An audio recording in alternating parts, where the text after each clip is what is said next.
किले से प्रधानमंत्री के बाद जब पहली बार मुझे लाल किले पर से देश को संबोधन करने का अवसर मिला था और मेरे पहले संबोधन में मैंने एक चिंता व्यक्त की थी और मैंने कहा था कि जब बेटी शाम को अगर देर से घर आती है तो मां और बाप दोनों उसे नोच लेते हैं। कहां गई थी, क्यों देर से आई, कहां थी, सैकड़ों सवाल पूछते हैं। और मैंने सवाल उठाया था कि बेटियां अगर बाहर से देर से आ जाए तो सैकड़ों सवाल तो पूछ लेते हो, लेकिन क्या कभी बेटा देर रात घर आता है तो कभी उसको भी तो पूछा करो, बेटे कहां गए थे तुम, किसके पास थे, क्या कर रहे थे। महिलाओं के खिलाफ होने वाले अपराधों को रोकने के लिए, एक बेहतर समाज बनाने के लिए ये बहुत जरूरी है। बीते दशक में हमने महिला सुरक्षा को बहुत बड़ी प्राथमिकता दी। उनके खिलाफ होने वाले अपराधों को रोकने के लिए नियम कानूनों को हमने और सख्त बनाया। महिलाओं के खिलाफ गंभीर अपराधों की तेजी से सुनवाई हो, दोषियों को तेजी से सजा हो, इसके लिए फास्ट ट्रैक कोर्ट्स का गठन किया गया। अभी तक ऐसी करीब 800 कोर्ट्स, 800 जेटली नवी कोर्ट देश भर में स्वीकृत की गई है और इनमें से ज्यादातर ने काम करना शुरू कर दिया। इनमें रैप और पॉस्को से जुड़े करीब 3 लाख केस तेजी से निपटाए गए हैं। बहनों અને બાળકો સાથે જોડાયેલા આવા અપરાધોના 3 લાખ કેસ એમાં ચુકાદા લાવી દેવામાં આવ્યા है। ये हमारी सरकार है जिसने रैप जैसे संगीन अपराध में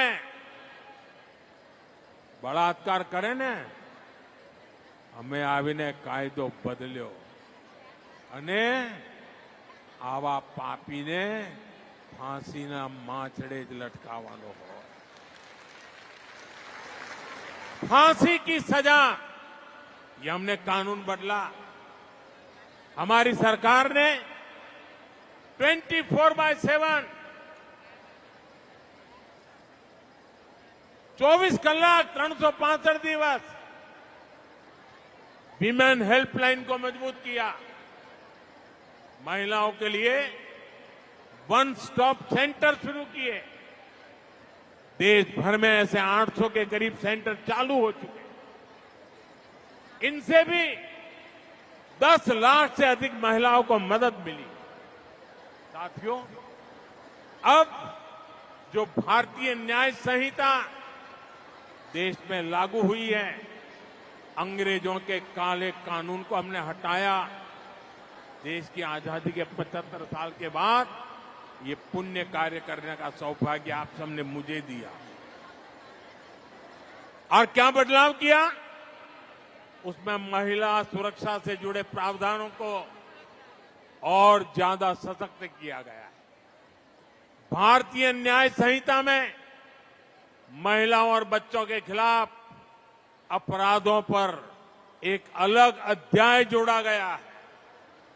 हम सभी की, पीड़ित बहनों की, समाज की ये शिकायत थी कि अपराध होने पर बेटियों को तारीख पर तारीख, तारीख पर तारीख यही सिलसिला चलता है। न्याय का लंबा इंतजार करना पड़ता है। भारतीय न्याय संहिता में इसका भी ध्यान रखा गया है। बलात्कार जैसे जघन्य अपराधों में 60 दिन के भीतर आरोप तय हो, 45 दिन के भीतर फैसला सुनाया जाए, ये व्यवस्था बनाई गई है। पहले पीड़ित को पुलिस थाने आकर एफआईआर करवानी पड़ती थी, पुलिस स्टेशन जो पड़े। अब नए कानून में कहीं से भी एफआईआर दर्ज कराई जा सकती है। इससे पुलिस को भी फौरन कार्रवाई करने में आसानी होती है। जीरो एफआईआर के प्रावधान के तहत कोई भी महिला अपने ऊपर अत्याचार होने पर किसी भी पुलिस स्टेशन में एफआईआर दर्ज करा सकती है। एक और प्रावधान किया गया है कि अब रेप विक्टिम का बयान पुलिस ऑडियो वीडियो के माध्यम से भी दर्ज कर सकती है। इसे भी कानूनी मान्यता दी गई है। पहले मेडिकल रिपोर्ट में भी काफी समय लग जाता था, अब डॉक्टरों द्वारा मेडिकल रिपोर्ट आगे बढ़ाने के लिए भी 7 दिन का समय तय कर दिया गया है। इससे पीड़ित महिलाओं को काफी मदद मिल रही है। साथियों, ये जितने भी नए प्रावधान भारतीय न्याय संहिता में किए गए हैं, इनके परिणाम भी देखने को मिल रहे हैं। सूरत जिले का ही एक उदाहरण है। पिछले साल अक्टूबर में वहां एक बेटी के साथ गैंग रेप की दुखद वार्ता हुई।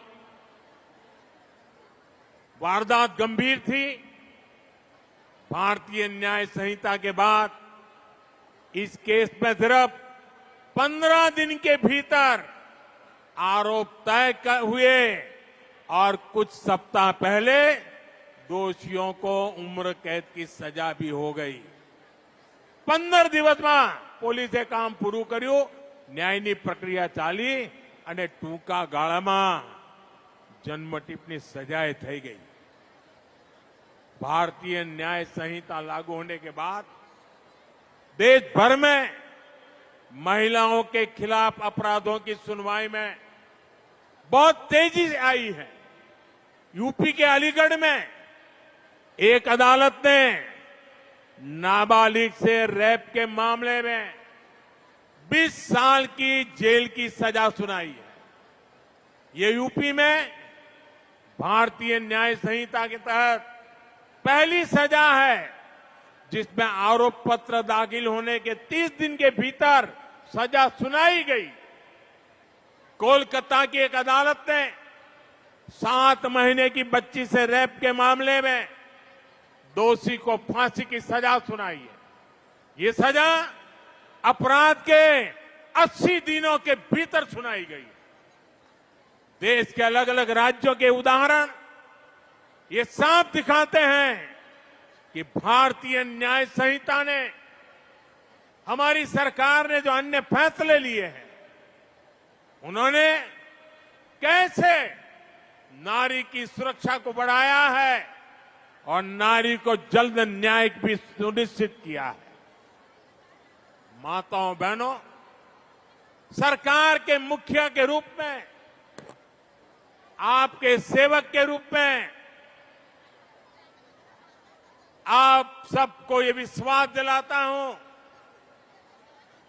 कि आपके सपनों के रास्ते में कोई बाधा नहीं रहने दूंगा। एक बेटा जिस भाव से मां की सेवा करता है, उसी भाव से मैं भारत मां और मेरी इन माताओं बहनों की सेवा कर रहा हूं। मुझे भी पक्का भरोसा है आप सबका ये श्रम, ये लगन, ये आशीर्वाद, इसी से 2047 तक